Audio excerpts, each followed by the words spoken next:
नमस्कार.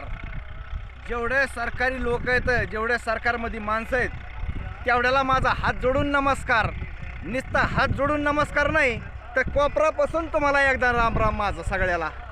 हे जे आम्ही आता तुम्हाला जे दिसतंय ह्या रानामध्ये आम्ही नांगर फिरविला आहे.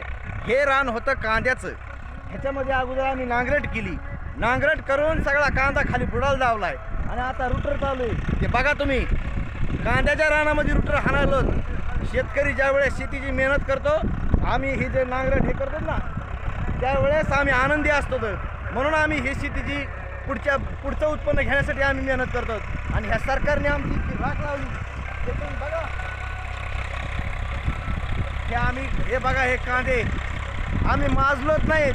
आणि माजलोत म्हणून कांदे नाही फेकून दिले, तर आम्हाला ह्या कांद्याचं बोल मिळाला म्हणून आम्ही हे कांदे रानात टाकले.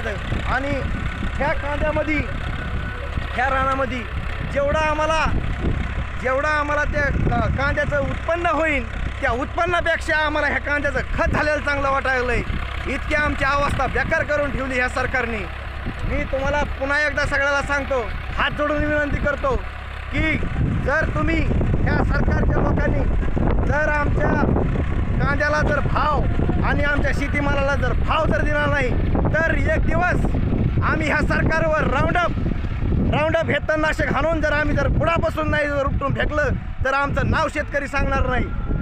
त्यामुळं सगळ्याला हात जोडून विनंती आहे की शेतीमालाला हे भाव दिलाच पाहिजे आणि शेतकरी हे जगलाच पाहिजे, तरच काहीतरी उपयोग होणार आहे. आणि आम्ही ही जी शेती करतो ना, ह्यामध्ये तुम्ही बघा, पुन्हा एकदा बघा, तुम्हाला दाखवतो मी कांदे.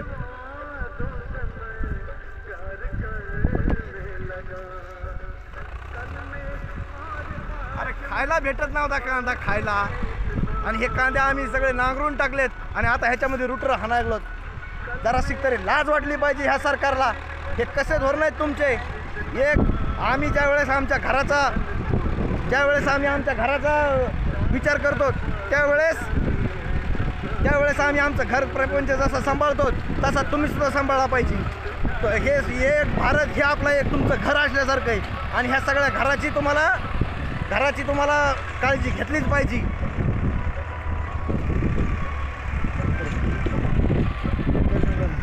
बंद